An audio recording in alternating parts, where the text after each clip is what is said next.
Batismo. Palavra estranha, que nós estávamos acostumados aqui no Brasil, porque a maioria é católica, e mesmo entre os evangélicos se fala em batismo. Então, para nós, batismo era algo sagrado, era algo de religião, era algo relacionado assim a Deus, não é? Batismo, uma palavra diferente, completamente diferente de tudo que a gente conhecia. Qual não foi minha surpresa quando um dia eu descobri que batismo vem do grego uma raiz que é mergulho. Batizar é mergulhar. Tirou, sim, todo o encanto, não é? Todo o mistério, todo o sagrado. Batismo é mergulho, imersão, mergulho.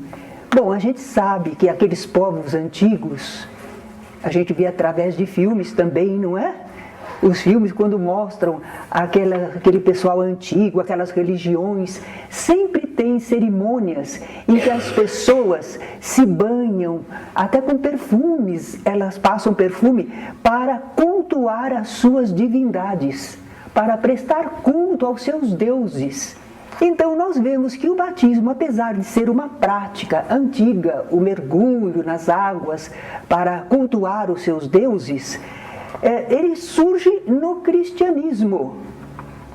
E havia entre os israelitas, lá no Templo de Jerusalém, uma prática em que os sacerdotes, eles sacrificavam animais e eles se purificavam, eles se lavavam para poder continuar nas suas tarefas de sacerdote. Mas não é isso. O que surge no cristianismo surge fora do Templo de Jerusalém. Com João o Batista, não é?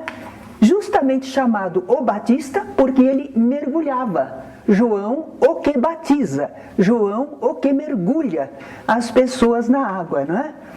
Nós já vimos na aula anterior que ele fazia isso como precursor do Cristo, para convidar as pessoas ao arrependimento e para que aqueles que atendiam ao seu convite se sentissem renovados, purificados para receber o Messias.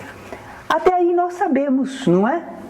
Agora é interessante, quando a gente fala que João então mergulhava as pessoas na água, aí eu brinco um pouquinho. Eu digo assim, então João começou a batizar, a mergulhar todas as criancinhas na água. Verdade? Não. Ele não mergulhava criancinhas na água, ele não batizava criancinhas. Por quê? Porque só os adultos teriam entendimento do que seria certo e errado e poderiam se arrepender. Exato! Era o batismo do arrependimento, era o mergulho do arrependimento. A criança não tem essa consciência, não sabe o certo ou o errado. Como é que ela pode fazer uma análise para se arrepender e ser então mergulhada, não é? Então ele não aplicava em adultos. E também ele não aplicava em quem não estivesse verdadeiramente arrependido. Certa ocasião vieram os fariseus. Vocês estão lembrados que os fariseus eram uma das seitas lá, não é? E eles eram assim, muito ciosos do cumprimento das leis de Moisés, dos profetas. Eles cumpriam todos os detalhezinhos da lei, eles sabiam as leis e diziam que cumpriam. Ah? Então lá vieram uns fariseus e também uns escribas ter com João, lá à beira do rio Jordão, para serem por ele mergulhados nas águas do rio. Mas João não quis mergulhá-los. Raça de víboras. Quando a gente escuta essa expressão, quando a gente lê, a gente diz, ai, que bravo que ele era, não é? Que agressivo, que violento. Não, entre os israelitas, o modo de falar era muito figurado. Mal comparando, é como o nosso povo do interior. Eles fazem comparações, não é? Eles têm um linguajar peculiar deles. Parece que eles não conhecem muitas palavras, então eles inventam expressões, comparações. Pois assim eram os israelitas. Os orientais, eles usam muito comparações, simbolismos. Raça de víboras não é falado com raiva. Significa, gente astuciosa, como serpente, não é? Sinuosa. Quem vos ensinou a fugir da ira vindoura? Que ira vindoura é essa? Quem que vai ficar irado? Quem vos ensinou a fugir da ira vindoura? Que ira vindoura é essa? É a lei divina. Simbolizava então Jeová, o Deus poderoso, bravo, segundo eles pensavam, não é? Mas o que significava a lei de causa e efeito? Você não quer sofrer os efeitos dos seus atos. Você quer fazer o que quer, mas não quer receber as consequências. Raça de víboras, quem vos ensinou a fugir da ira vindoura? Produzi, pois, frutos dignos de arrependimento. E a gente então lembra o pessoal que hoje está procurando a vacina contra a AIDS, mas não querem mudar seus costumes, seus exageros no campo do sexo. Isso não. Eles querem viver como querem, mas não querem sofrer consequências. Raça de víboras. Mas vocês pensam que eu estou falando por eles? Dá a impressão que nós somos santos e eles não? Eu acho que em tudo que nós fizermos que não está de acordo com a lei de Deus e a gente não quer sofrer as consequências, poderiam dizer para nós, raça de víboras. Quem vos ensinou a fugir da ira vindoura? Produzi, pois, frutos dignos de arrependimento. Não é? Façam as coisas certas. Bom, e certa vez, então, chegou alguém para ser batizado por João. Quem foi? Jesus. E Jesus era um ilustre desconhecido para João? Não era? João conhecia Jesus? Por que conhecia Jesus? Eram primos em segundo grau, mas eram primos. Então ele devia realmente conhecer Jesus, não é? Então, quando Jesus se apresentou para ser batizado por João, João disse, eu é que preciso ser batizado por ti, e tu vens a mim? O que ele queria dizer com essas palavras?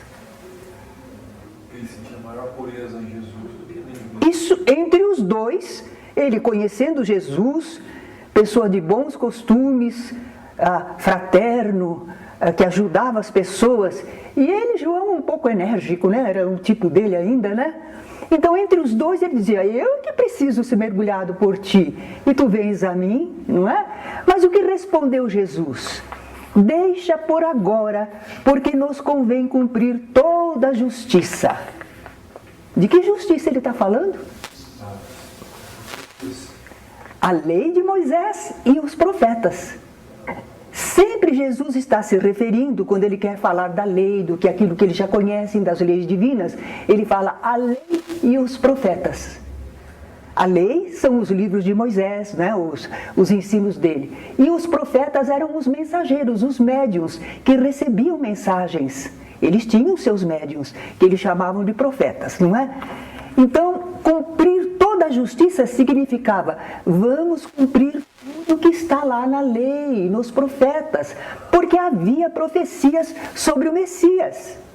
E Jesus procurou cumprir essas profecias para que o povo pudesse entender que ele era realmente o Messias. Volte e meia no Evangelho, quando acontece alguma coisa assim, eles escrevem lá os evangelistas, e então cumpriu-se a profecia tal. Então agora também vai se cumprir uma profecia. Por exemplo, daqui a pouco a gente vai ver como um profeta falou. E repousará sobre ele o Espírito do Senhor, o Espírito de conselho e de fortaleza. O que mais que está escrito aí? Isso, de conhecimento e de temor a Deus. Um profeta falou isso sobre o Messias, que sobre ele repousaria um Espírito de qualidades sublimes, superiores, divinas, não é? Bom, então lá está Jesus, vai fazer o cumprimento de uma profecia e também vai cumprir um aviso que João o Batista tinha recebido. Porque quem mandou João Batista ficar lá mergulhando as pessoas na água? Quem ficou? Quem mandou? Ele chamar as pessoas ao arrependimento. Ele começou por ele mesmo? Eu agora vou começar a convidar as pessoas ao arrependimento. Foi assim? Lembram que a gente falou que ele recebeu a palavra de Deus? Quer dizer, uma mensagem, um espírito do Senhor falou com ele e deu um encargo, uma tarefa para ele. Você convide o povo ao arrependimento e você os mergulhe na água e você vai ter um sinal. Olha aqui, aquele sobre quem vires descer o Espírito e ficar sobre ele é o que batiza com o Espírito Santo. Vocês já sabem que essa palavra santo foi acrescentada posteriormente, porque sempre aparecia a palavra espírito, mas às vezes era um espírito bom e às vezes era um espírito mau. Então acharam que se pusesse a palavra santo ao lado de espírito, ficava mais claro, certo? É por isso que nós temos sempre assim, lá naquelas primeiros escritos não estava escrito santo, certo? Bem, então ele estava aguardando, João o Batista estava aguardando o cumprimento desse aviso. Ele não sabia quem era o Messias. Ele não sabia. Ele conhecia Jesus, mas não sabia que Jesus era o Messias. Ele precisava uma informação espiritual para ele reconhecer o Messias. E era o que ele estava esperando. Uma manifestação espiritual, não é? E aí, lembra que eu falei que Jesus foi mergulhado na água, não aconteceu nada, ele só ficou todo molhadinho? Lembram que a gente brincou um pouco? Pois é, quando Jesus saiu da água e ele se pôs em oração, aí aconteceu alguma coisa espiritual linda, não é? A João se lhe abriram os céus e ele viu o Espírito de Deus descendo como pomba. E uma voz disse: este é o meu filho amado, em quem me comprazo. Agora é que eu vou dizer uma novidade para vocês, que vocês não ouviram no iniciação. Depois eu vou deixar para a Fátima. Está num livro de Canuto de Abreu e também está em Torres Pastorino. Eles dizem que Jesus recebeu essa manifestação espiritual. No mesmo capítulo, Lucas diz assim: e desceu sobre ele o Espírito Santo encarnante, como se vê um pombo, quer dizer, como se vê descer um pombo. Então não é o pombo que desceu, é uma comparação, como se vê. Mas essa tradução a gente não tem usualmente, porque este Canuto de Abreu e o Torres Pastorinos, eles são entendidos em idiomas antigos, eles conhecem, eles podem dizer. A tradução diz assim: desceu numa forma corpórea de pomba. Não foi isso que estava escrito lá. Lá estava escrito como se vê um pombo, como se vê descer um pombo. Na antiguidade, o pombo era como se fosse um correio. Eles punham aqueles recadinhos na pata do pombo e os pombos então levavam as notícias para lá, para cá, não é? E agora vejam bem, a alegoria do pombo como mensageiro é felicíssima em relação à descida do Espírito Santo, porque é um Espírito bom.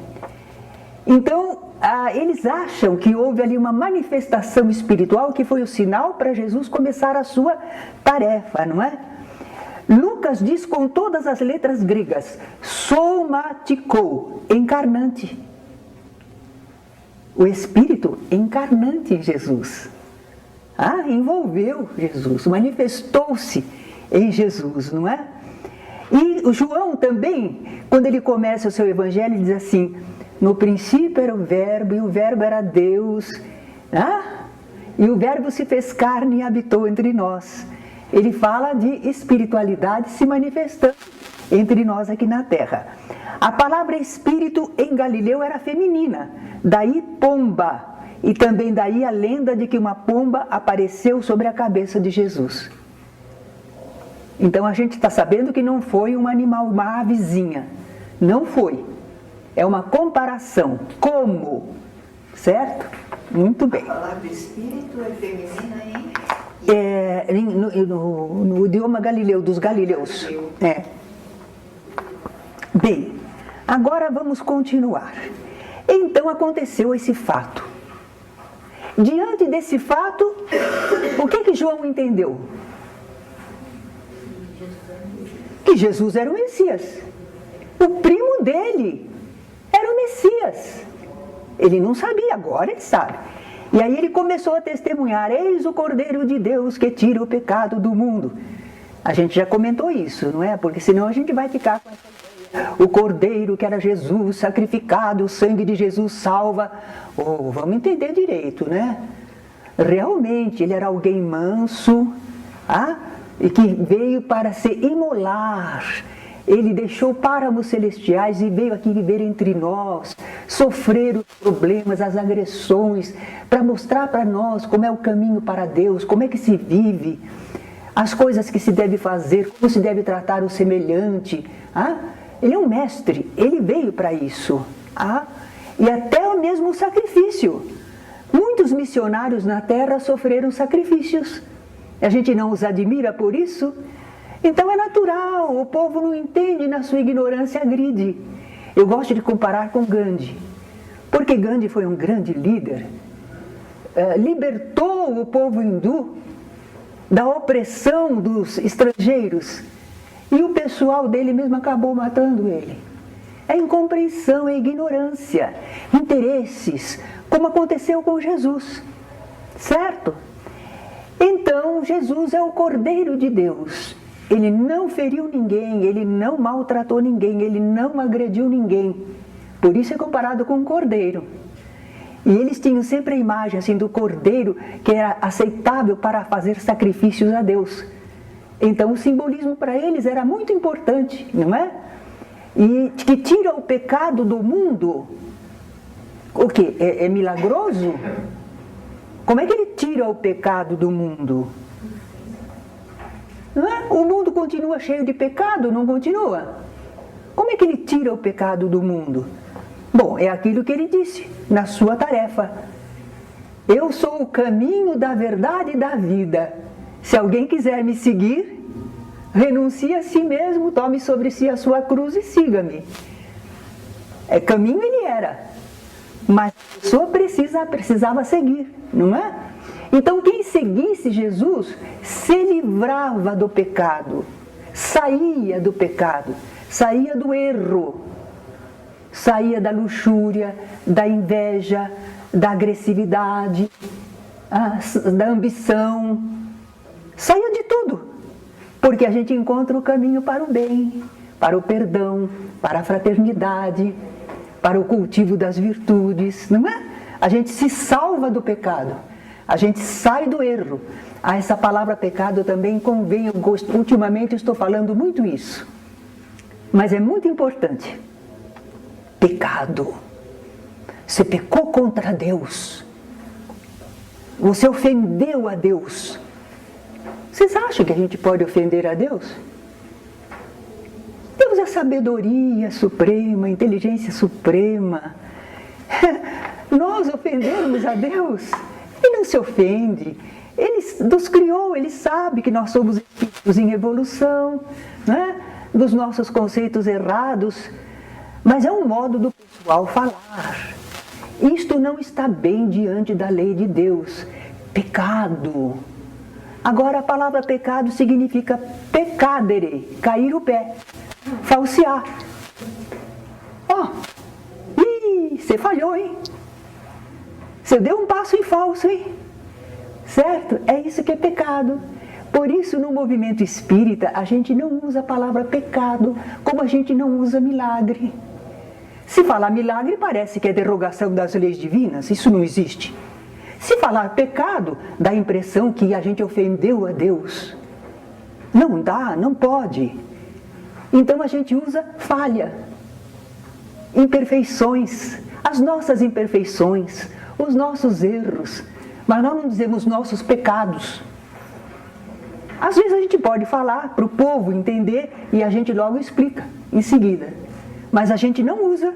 Vocês já repararam isso? Não é? Bom, então, eis o Cordeiro de Deus que tira o pecado do mundo.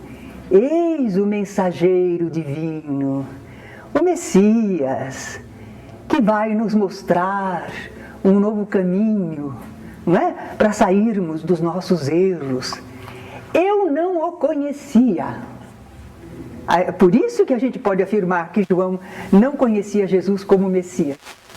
Eu não o conhecia, mas para que ele fosse manifestado a Israel, vim eu por isso batizando com água.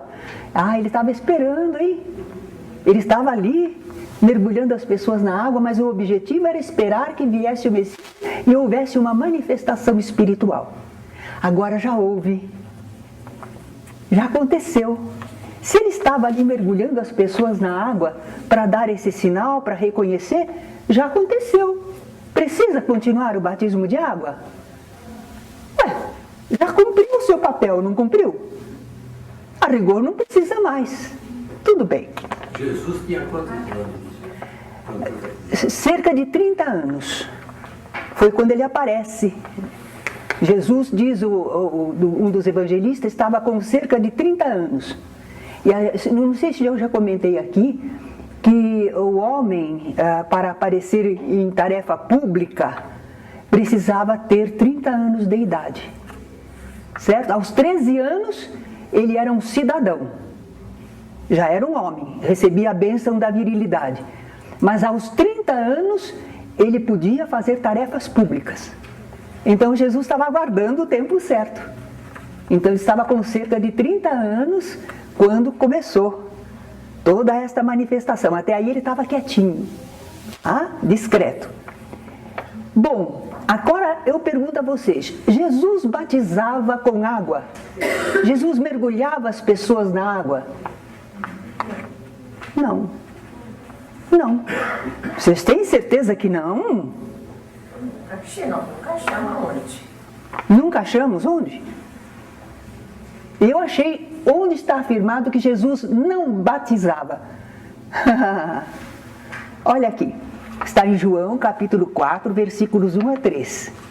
Se bem que Jesus mesmo não batizava, e sim os seus discípulos. Ele não mergulhava, mas os discípulos dele mergulhavam. Os outros na água. E agora? E agora? Por que os discípulos dele mergulhavam, se ele mesmo não mergulhava ninguém na água? É porque alguns dos discípulos dele já haviam sido discípulos de João. Exatamente. Eles estavam acostumados, né? Quem apareceu antes foi João, que tinha essa prática. Todo o pessoal que era interessado nas coisas da alma, que estavam atendendo ao chamado do precursor, todos eles aprenderam com João. Foram discípulos de João. Então eles tinham aprendido com João a mergulhar as pessoas na água. Convidar arrependei-vos e mergulhar as pessoas na água. Jesus chegou. Jesus não tinha essa prática. Jesus não ensinou isso para ninguém. Mas ele tolerava que os seus discípulos fizessem.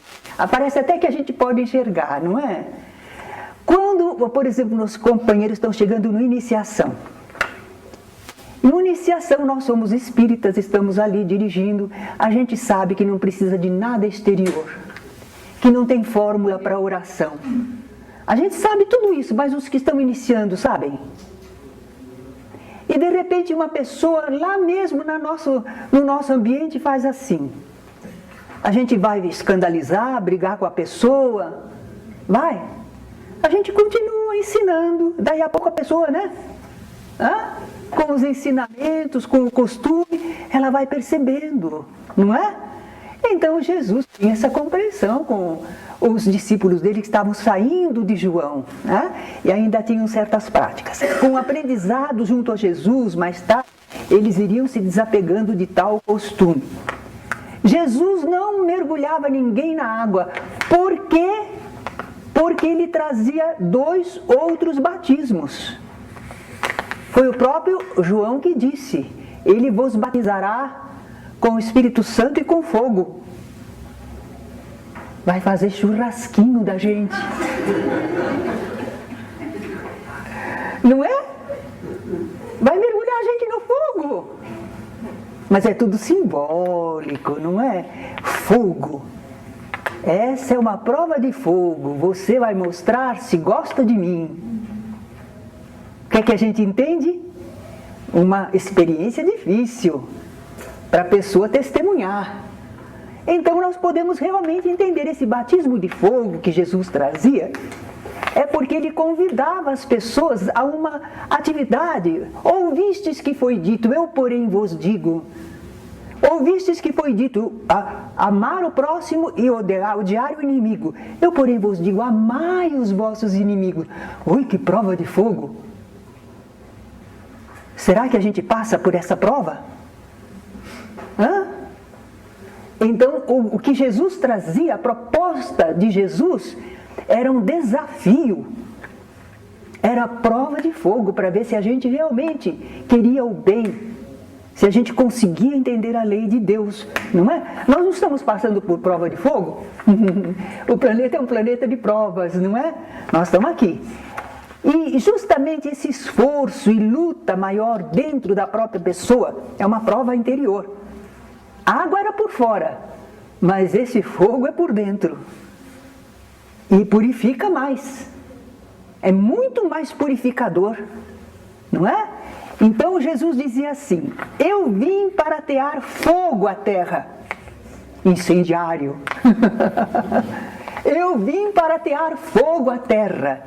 E que mais quero se ele já está aceso? O pessoal pensa que ele é revolucionário. Que revolucionário, coisa nenhuma. Ele veio para passar esse entusiasmo do bem. Qual é a diferença entre as pessoas? Porque algumas entenderam e ficaram desejosas do bem. Preciso fazer o bem, gosto de fazer o bem. E a pessoa está lutando para testemunhar isso. Agora Jesus estava conseguindo. Ele entusiasmou alguns seguidores. Ele conseguiu passar aquele ideal. Algumas pessoas já estavam seguindo e fazendo. Agora, aquele passaria para o outro, outro passaria para o outro, e lá ia, acendendo a chama do ideal na terra. Era isso que ele queria. Até hoje é o que ele quer, né? Que nós incendiemos a humanidade com o ideal do bem, né? E o outro batismo que ele trazia era do Espírito, o batismo do Espírito. Eles acrescentam aí o santo, né? Muito bem, do Espírito.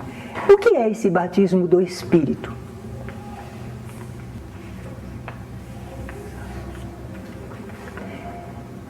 Quem aqui é médium ostensivo? 1. Quem mais? 2. Quem mais? 3. 4. E os 5? Os outros não são, não. A Fátima também é, né? Eu não sou. Alguns de nós não somos. E então o batismo do Espírito não é para nós. Eles vão receber o batismo do Espírito e nós não. Será? O que é de Deus é igual para todos. Não é mediunidade ostensiva, mas é comunhão espiritual, mergulho na espiritualidade. Isso é para todos. Não é só para os médiuns, não. Madre Teresa de Calcutá, eu acho que ela está mergulhada na espiritualidade. Ou não está? Por fora não se vê, mas espiritualmente ela deve estar em ligação com grandes almas, almas do bem. Deve estar. Toda pessoa que passa por um esforço para o bem, que quer o bem, que testemunha o bem, que sofre por causa do bem, que se devota por causa do bem, não vê sacrifício para fazer o bem, ora, ela atrai os bons espíritos e ela começa a purificar-se e começar a sentir uma faixa espiritual superior. Porque horizontal a gente está fazendo sempre a comunicação e às vezes para baixo também. Mas agora para o alto tem que ter esse esforço. A gente vai indo e começa a mergulhar na espiritualidade superior. Então aquelas inspirações, aquelas telepatias sublimes, não é? Muito bom, então aí é o mergulho do Espírito. Isso aconteceu com os discípulos de Jesus. Jesus, na ceia, ele diz assim, para eles não se afastarem da cidade de Jerusalém. Jesus sabia que ele ia ser sacrificado, tudo. Mas ele disse, vocês vão receber um batismo, não de água, como de João, mas de Espírito. E eles receberam? Receberam ou não? Quando? Quando foi? Como é que foi isso? O dia de Pentecostes. Pentecostes era uma festa deles, uma festa importante.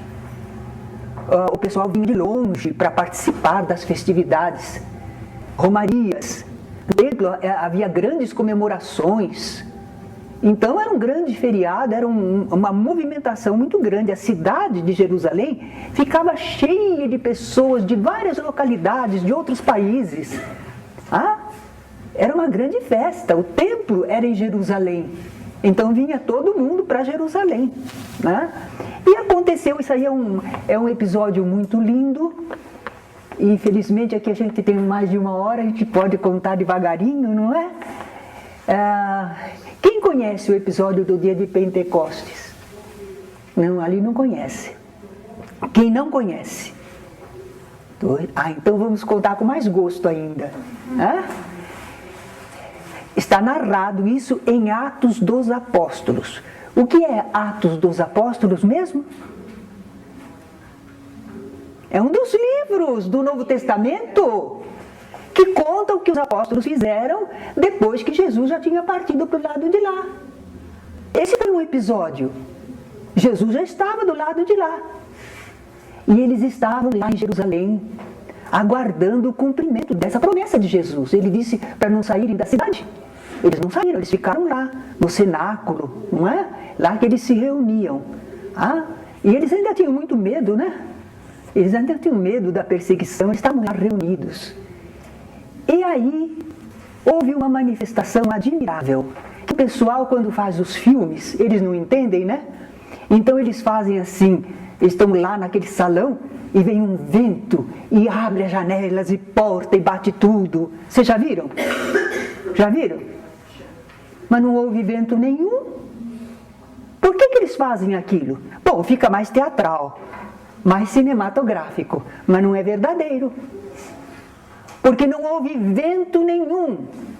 Houve um som, como de um vento. Um zunido. Houve um som, um efeito sonoro, um efeito físico sonoro. E luminoso também. Porque apareceram como se fossem umas chamas, umas línguas de fogo sobre a cabeça dos apóstolos. Eram efeitos luminosos produzidos por espíritos. Significava a presença de espíritos. E aqueles espíritos fizeram que os apóstolos falassem das glórias de Deus, das grandezas de Deus. Já imaginaram, né? Que beleza que eles falaram sobre Deus, sobre a imortalidade, sobre o amor. Quantas coisas eles deviam estar falando. Mas acontece que os apóstolos eram, na grande maioria, quase todos galileus. Eles eram homens sem cultura, não é? E como é que eles estavam falando nos diferentes idiomas de muita gente que estava visitando a cidade de Jerusalém? Como é que é? Como é que pode? Mediunidade de xenoglossia, falar línguas estrangeiras, que os médiuns às vezes conhecem de encarnação anterior. Então os espíritos podem acionar, não é? Então os espíritos falavam em idiomas diferentes, falavam em altas vozes, e isso atraiu gente lá fora. Já imaginou? Porque não era uma casa de parede assim, não é? Então eles estão em altas vozes falando, e aquele vozerio parecia assim incompreensível? Não. Porque aquele vozerio, quem era de uma cidade, de um outro país, escutava na língua dele. E o outro escutava na língua dele. Aí eu fico encantada, gente. Vocês imaginem, naquele tempo, não era como a reunião da ONU nos dias de hoje, que tem todos os aparelhamentos elétricos e tem tradutores que escutam e falam na língua da pessoa. Não tinha, mas os Espíritos do Senhor, hein? Que grande! E por que esperaram o dia de Pentecostes? Ué, não fala de um por um, espera chegar bastante gente, aí você fala. E cada um na sua língua. A mensagem passou de uma vez para muita gente, foi levada para muitos lugares. Os Espíritos são inteligentes, né? Eles sabem como agir, certo? Então é uma programação. Em toda a vida de Jesus, a gente nota que é um programa junto à humanidade, um programa educativo, um programa para despertar as consciências. É uma programação, não é à toa, não. Então foi uma grande programação espiritual. E realmente causou grande efeito, porque o pessoal lá fora dizia, mas que é isso? Como é que nós ouvimos, esses homens não são galileus? Como é que nós ouvimos falarem das grandezas de Deus no nosso idioma natal? Foi uma celeuma, causou grande repercussão.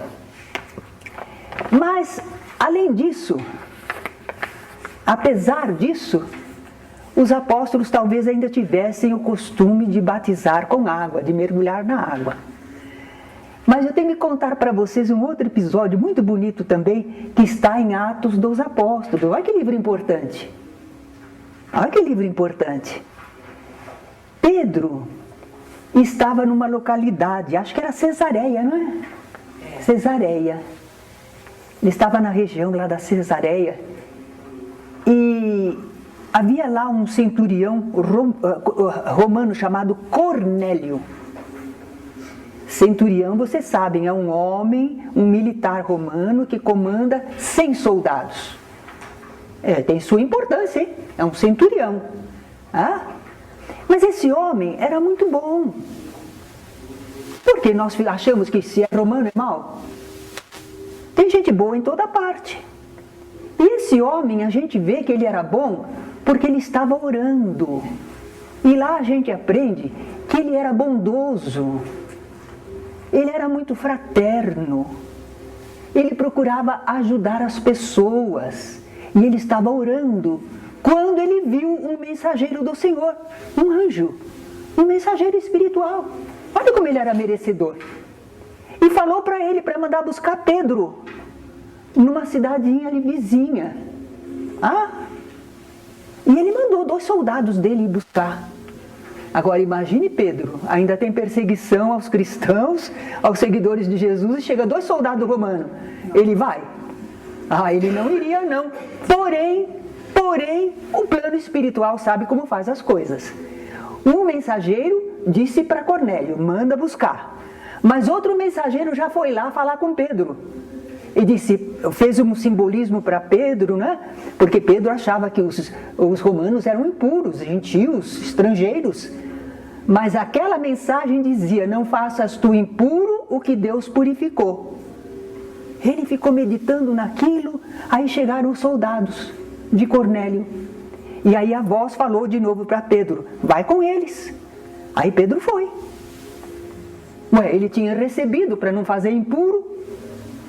Ele estava recebendo 2 soldados, lá foi ele. Chegou na casa de Cornélio, quem ele encontrou lá? Só o Cornélio? Não.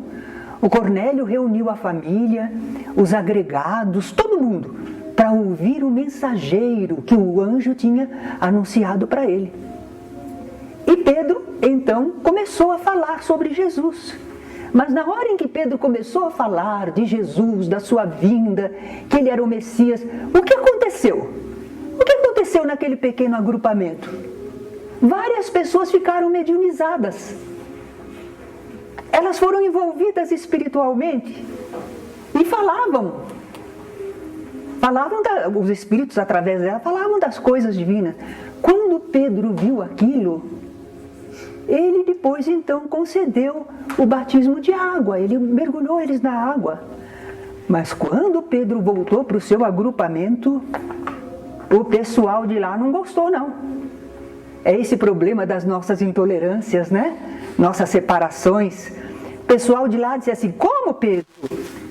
Você mergulhou eles na água, você batizou eles? São estrangeiros, são gentios, são infiéis, diriam alguns, né? São infiéis. Mas Pedro disse, olha, se Deus concedeu a eles o mesmo batismo de Espírito que nós recebemos quando acreditamos no Senhor Jesus, quem era eu para negar a eles o batismo de água? Porque o batismo de água é inferior, não é? O batismo do Espírito é muito mais importante. Então Pedro se justificou assim. E devagarinho então, com esses fatos, os discípulos de Jesus começaram a entender que o batismo de água não era tão importante, que o mais importante eram os batismos, mergulhos que Jesus trouxe. O de fogo e o do Espírito, não é? Olha aqui, mais uma prova. Eu tenho que falar isso aqui antes, que eu ainda não falei. Vamos lá. Essa passagem eu não costumava comentar em público, porque eu não entendia. Como eu não entendia, eu digo, deixa de molho isso aí, porque eu não sei. Jesus mandando batizar. Ide por todo o mundo, pregai o evangelho a toda criatura. Quem crer e for batizado será salvo, mas quem não crer será condenado. E agora? Jesus mandou batizar e eu pensava na água, né? Era o único batismo que eu conhecia. Só depois que eu entendi que havia outros batismos. Ninguém contava isso para mim. Então, quando eu lia Jesus mandou batizar, eu pensava batizar com água. E aí eu dizia, nossa, mas Jesus mandou batizar com água? Aí eu comecei a entender, olha, você prega o evangelho, a boa nova às pessoas, você fala da espiritualidade às pessoas. Se a pessoa entender e aderir, aceitar, se ela crer, se ela conseguir entender e aceitar, então, se ela for batizada, será salva. Batizada como? Como Jesus ensinou. A pessoa entendeu. Você então leva a pessoa a trabalhar, a realizar coisas, abre campo para ela. E se ela for progredindo, ela consegue a espiritualidade, ela entra no batismo do Espírito. E é com isso que a gente batiza, como Jesus batizou. Com o entusiasmo do bem, com a oportunidade do serviço e com a espiritualidade, né?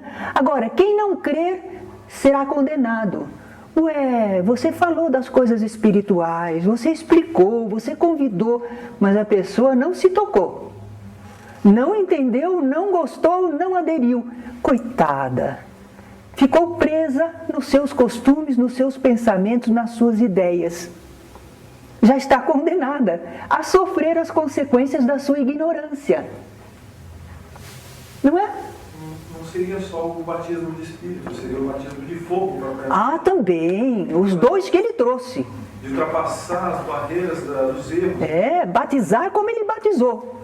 Isso. Não como João batizou, como ele batizou as pessoas, não é? Mas vejamos que eu estava falando, que eles foram entendendo pouco a pouco que o batismo de água não era tão importante. Nós temos uma passagem com o apóstolo Paulo. Porque no agrupamento dos cristãos,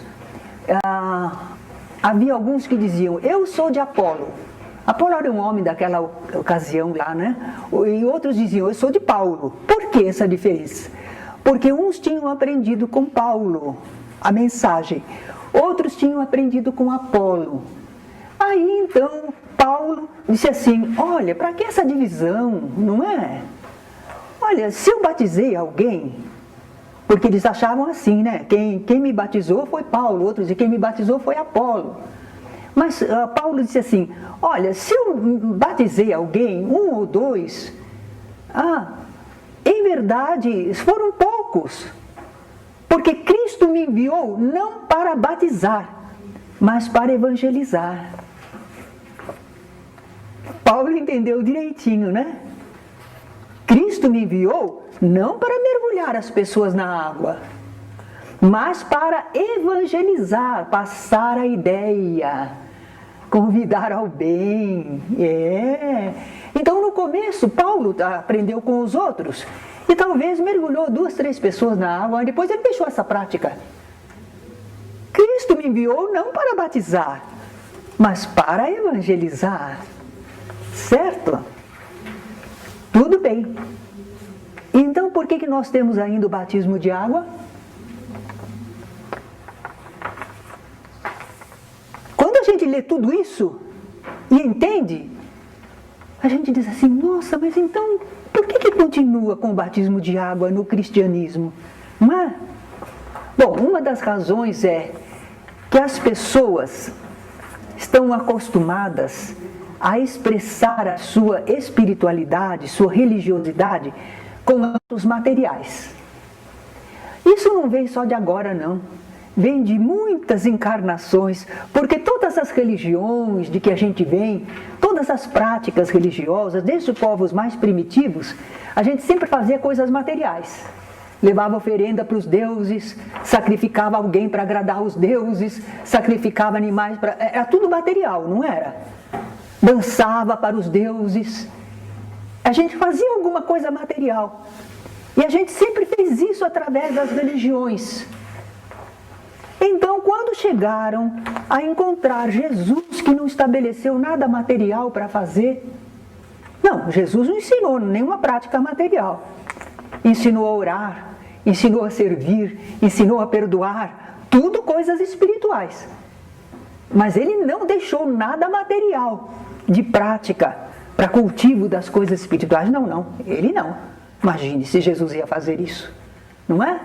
Mas as pessoas acharam falta. Até hoje não é assim? A pessoa entra na casa espírita e não tem nada. Eu queria olhar uma imagem.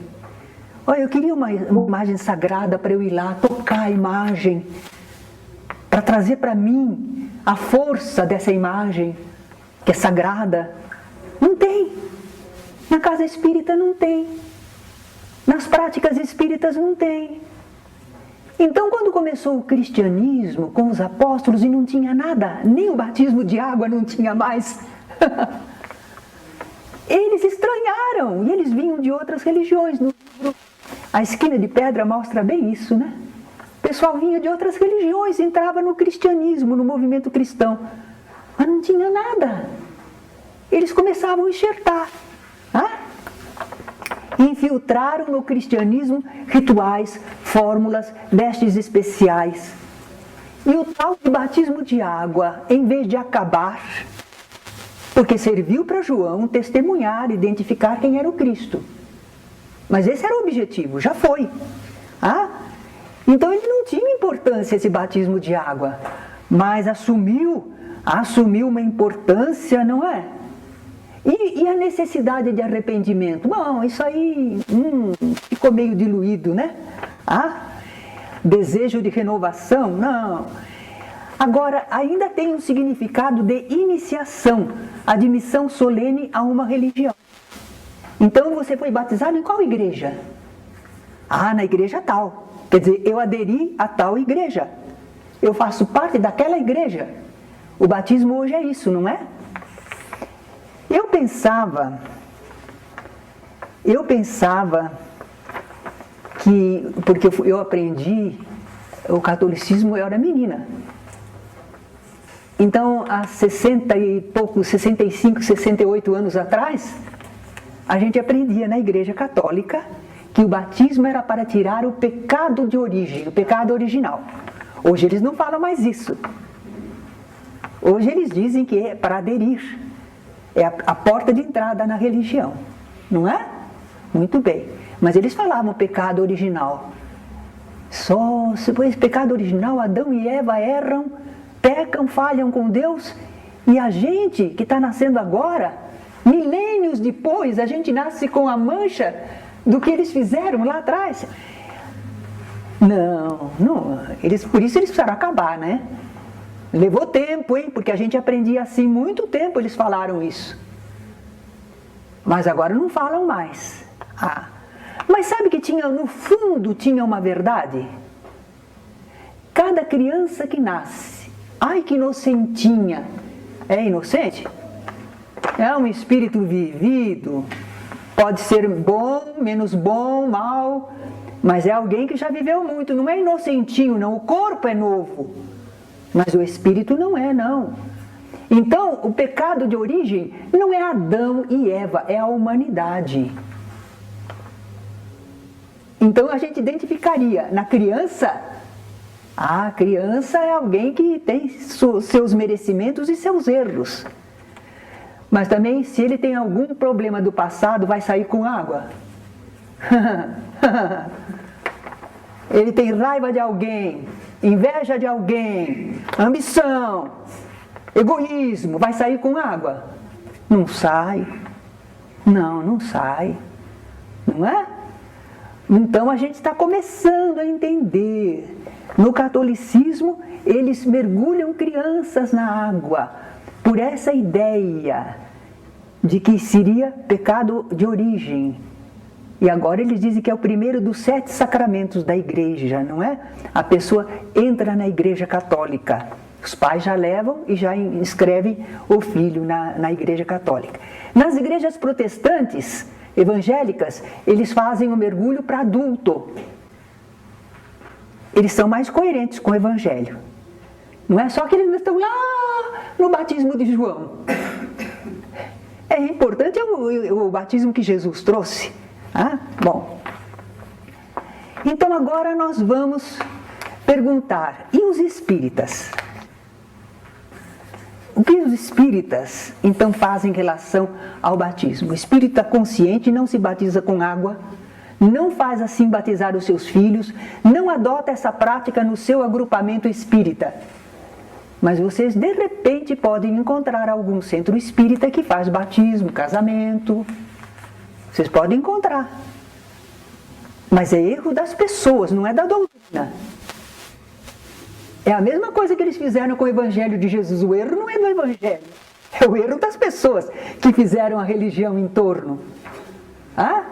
Então há pessoas que organizaram um centro, tudo. Tem médium que diz que recebe espírito de padre para batizar, não é? Mas isso não tem a ver com a doutrina espírita. Se não tem esse batismo, mas nós temos os batismos de Jesus. Os de Jesus nós temos. A gente procura vivenciar as 3 fases do progresso do processo da evolução humana. Primeira fase, conscientização espiritual do certo e do errado. Segunda fase, esforço por um modo melhor, mais elevado de pensar, sentir e agir. E finalmente, nós alcançamos a sintonia com os bons espíritos. É em 3 fases o progresso espiritual. Entender, conscientizar-se, esforçar-se pelo progresso e alcançar espiritualidade superior. Quando eu falo alcançar espiritualidade superior, eu não quero dizer que a gente vai alcançar o máximo dos máximos, mas a gente já consegue uma faixa espiritual superior, certo? E quando a gente entende isso, a gente também faz isso para os nossos filhos, para as outras pessoas. É assim que a gente batiza as pessoas no Espiritismo. Batiza entre aspas. Nada de prática material, mas nós seguimos o que Jesus falou. Entusiasmar as criaturas com o conhecimento, com o desejo do bem, oferecer campo de trabalho, ensinar-nos como trabalhar com os espíritos, não é? Como lidar no socorro, na fraternidade. E aí cada pessoa alcança, conforme ela se esforçar, ela alcança a espiritualidade superior. Bom, mas aí falta, sabe o quê? Falta o problema da influência do meio. Nós espíritas entendemos assim, mas a grande maioria pensa dessa maneira? Não pensa. E fica um espaço enorme entre nós e as práticas que eles consideram importantes. Então eu tenho também aqui uma relaçãozinha que eu vou deixar com a Fátima. Deixa eu entregar já para ela esse aqui. A influência do meio. Nós temos um entendimento pessoal sobre o batismo, mas nós nos defrontamos com as ideias antigas que a esse respeito predominam no meio social. Uma coisa que eles dizem é que a criança precisa ser batizada, que o batismo em crianças não encontra justificativa racional, não é? Já vimos. E de pecado original nem a Igreja Católica fala mais assim. Então, o que nós devemos pensar? Sabem que eu tinha um senhor que era espírita e ele era diretor de escola. Pois ele advogava o batismo, ele achava que precisava. Ele achava que precisava por quê? Como alguns dizem, olha, se a criança filha de espírita não for batizada, como a maioria é no Brasil, poderá sentir-se complexada. E as outras crianças na escola, que são a maioria, os não espíritas, vão dizer, você não é batizado? Pagão, você é pagão. E eu, com o Celso Martins, num artigo que ele escreveu, eu aprendi o que queria dizer pagão. Lá na Roma Antiga, o pessoal queria fugir do serviço militar obrigatório.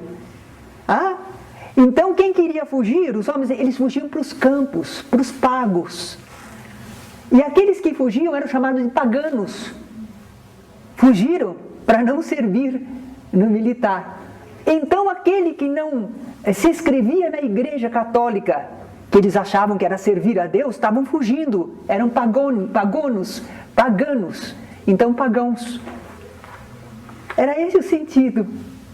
Certo? Mas hoje para nós tem outra conotação, né? Pagão é irreligioso, é contra Deus, é mau, não é? Então eles acham que as crianças espíritas que não são batizadas poderiam sofrer com isso. Mas nós temos que ensinar as nossas crianças a assumirem suas diferenças. Elas vão encontrar muito disso. Por exemplo, se é de cabelo encaracolado, houve uma época que, ainda agora o pessoal gosta de cabelão liso, mas já tem alguns artistas de cinema com aquela cabeleira toda anelada. Mas antigamente, o bonito era cabelo bem lisinho só, não é? Então quem tinha cabelo encaracolado, ai meu Deus, seu cabelo como é que é? E os outros, meu cabelo como é lisinho. Então sofre a criança com isso, sofre. Uma criança é gordinha, as outras são magrinhas. E que balofo que você é, certo? Tem que enfrentar tudo isso. Um é rico, outro é pobre. Um é alto, outro é baixo. Então a gente tem que orientar as nossas crianças para enfrentarem essas diferenças do mundo. Em tudo a gente orienta a criança, não orienta? Meu bem, todos são filhos de Deus, cada um de um jeito, mas são todos filhos de Deus. Não liga muito para isso, não. A gente vai falar também das religiões. Tem milhares de religiões no mundo. Milhares.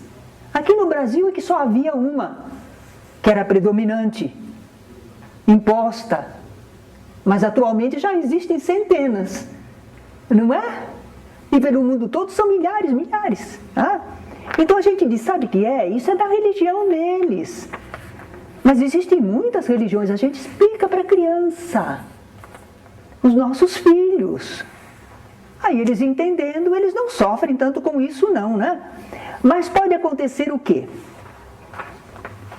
Se a criança, quando chegar à idade, já é jovem, se ela quiser se batizar em alguma igreja, os espíritas não vão brigar por causa disso não. Porque a gente cuida enquanto é criança, orienta, explica, a gente oferece o melhor que tem, a melhor comida, a melhor escola, a melhor roupa, escolhe a melhor religião também para as nossas crianças. Mas se depois que está moço, não gosta da roupa que a gente escolheu, não gosta disso, não gosta de comer aquilo, já é jovem, já é um adulto, o que a gente vai fazer? Não briga não, é livre-arbítrio, certo? Até na religião também, mas antes a responsabilidade é nossa. Antes ele não tem condição para escolher não, a responsabilidade é nossa. Agora, nós entendemos tudo, estamos fazendo tudo direitinho, mas a vovó pegou a criancinha escondida e levou para batizar. E aí você armou uma briga com a vovó. Não briga não. Você tinha que ter explicado tudo antes. Conversado nas ocasiões propícias sobre por que os espíritas não batizam seus filhos com água. Mas você não fez isso. E as pessoas não sabem e não entendem. E para elas, a criança está em perigo mortal. Se ela morrer sem batizar, como eles pensam, ela vai para o limbo. E é um lugar que nunca vai ser como o céu. Não tem o sofrimento do inferno, mas também não tem a alegria do céu. Pela eternidade, ela vai ficar lá no limbo. Você quer isso para sua criança? Não, precisa batizar. Eles pensam assim. E se você não explicou como é a realidade, se você não conversou a respeito, porque dá trabalho, porque é difícil, você não fez. E agora que a vovó pegou a criança por amor e foi fazer o que ela acha melhor para a criança, você vai brigar com ela? Não briga não. Mas você tem direito de conversar. Com a pessoa que fez isso, você diz assim, olha, agradeço o seu amor pela minha criança, mas eu vou lhe pedir uma coisa. Nunca mais tome nenhuma providência com a minha criança sem falar comigo. Porque Deus confiou essa criança para mim. Foi Deus que confiou para mim. Você não pode me desautorizar diante de Deus, não. Se conversar, talvez a pessoa entenda. É mesmo, eu não posso fazer isso. O direito é do pai e da mãe, e não meu. Certo? Bem, então a gente tenta conversar, não é? Agora, o espírita é convidado para batizar alguém. Ih, você é tão meu amigo, tão minha amiga, quero você para batizar a minha criança. Ninguém mais, só você. E aí, que faz o espírita? Será que o espírita pode só ir lá carregar a criança? Ou ele tem que falar, de acordo com o ritual, que ele assume responsabilidade pela criança, da educação espiritual da criança, segundo a Santa Madre Igreja? Ele tem. Se ele vai lá, ele entra no ritual. E ele vai ter que falar coisas e fazer coisas, de acordo com o ritual daquela igreja, que merece todo o respeito. Eles têm direito da religião deles. Tem que segurar a vela. Nós devemos respeitar os outros. O espírita pode ir acompanhando a família e orar pela criança quando todo mundo está orando. Ele ora também dentro dele. Tem algo mal nisso? Não tem. Mas entrar no ritual, falar coisas, aderir, hipócrita, mentiroso, fingido. Pode fazer isso? Não pode. Você está mentindo, desrespeitando a religião do outro. Além do que, no batismo, o padrinho, ele é aquele que vai apresentar a criança à religião. Pois é. Ao catolicismo. Então vocês estão vendo por que a gente orienta? Não, espera lá. Isso do que nós estamos falando não é imposição. Cada pessoa vai fazer o melhor que puder na sua vida. Isso é entre você e Deus. O Espiritismo não está aqui para bater assim a palmatória em ninguém. A gente está estudando o que significa, porque sim, porque não. Mas como vai agir é coisa de vocês. Cada um de sua família, de sua vida. Tudo bem. Então, se for o certo, a gente vai se recusar polidamente. A gente vai dizer para a pessoa, olha, eu não posso, eu estaria desrespeitando a sua religião, não é? Mas o que é ser padrinho ou madrinha? Por que fizeram esse costume? Porque também Jesus não fez ninguém para padrinho nem madrinha. Isso é de uma religião. É a instituição do pessoal que achou, é um costume bonito. É um costume bonito. Qual era a ideia? Ser um segundo pai ou segunda mãe para a criança. Ajudar na educação. na assistência. E se os pais viessem a faltar, a pessoa assumia a criança. Eu sou padrinho, eu sou madrinha. Que coisa linda, não é? Porque evitava que ficassem crianças órfãs, abandonadas. Mas é assim que funciona? Olha lá os políticos cheios de afilhado, né? E muitas pessoas gostam de dizer assim, eu tenho muitos afilhadinhos. Isso quer dizer, eu sou muito querida, viu? Eu sou muito prestigiado, viu? É um orgulho pessoal. Porque não tem nada a ver com a assistência à criança. No dia das crianças, lá vem o afilhadinho. Bença, padrinho, bença, madrinha. O que ele quer? Presentinho, dinheirinho. No Natal, na Páscoa. E é fácil para o padrinho ou madrinha, né? Com um pouquinho de dinheirinho, qualquer coisa material, pronto, cumpriu o seu dever. Não. A gente não vai entrar nessa. Agora, se o espírita quiser, ele pode assumir o compromisso de ser um segundo pai ou segunda mãe para a criança. Ué, pode? Se o espírita quiser, ele pode dizer para a pessoa, olha, ir à igreja, fazer aquela cerimônia, não dá porque eu estou falhando com a sua religião, eu respeito muito. Agora, se você quiser diante de Deus, eu assumo a responsabilidade espiritual para com a sua criança junto com você. Você quer? Se quiser, o espírita pode. Não tem impedimento nenhum. É uma ação fraterna, benemérita. Mas o espírita quer? Espírita não é melhor do que ninguém. Ele não quer trabalho. Ele não quer encargo. Então não pode. Tá certo? Agora então algumas pessoas, eu lembro que eu falei que tem centro espírita que batiza, tem gente que diz assim, não, na igreja católica jamais, eu sou espírita, mas meu filho foi batizado à moda espírita. Tem moda espírita de batizar? Nós fizemos lá uma reunião mediúnica e veio o Papa não sei o que, veio o Bom Senhor não sei o que e batizou meu filho. Veio a freira irmã tal e batizou minha menina. Isso é tapar o sol com a peneira. Porque esse espírito que já está do lado de lá, se ele ainda continua se sentindo como padre ou freira, esse espírito já foi em muitas encarnações, muitas coisas. E ele ainda está apegado a rituais de uma igreja aqui da Terra. Não é um espírito muito evoluído não, né? Não é. Se for para a identificação de um espírito, para dizer o espírito é aquele fulano, aquele beltrano, tudo bem. Mas para continuar com as práticas e rituais, aí não. Porque a gente tem no movimento espírita alguns espíritos que se identificam, que foram esta entidade ou aquela outra aqui da Terra, tudo bem, mas eles não praticam os rituais antigos, eles não dão prosseguimento àquelas práticas, porque estão mais esclarecidos,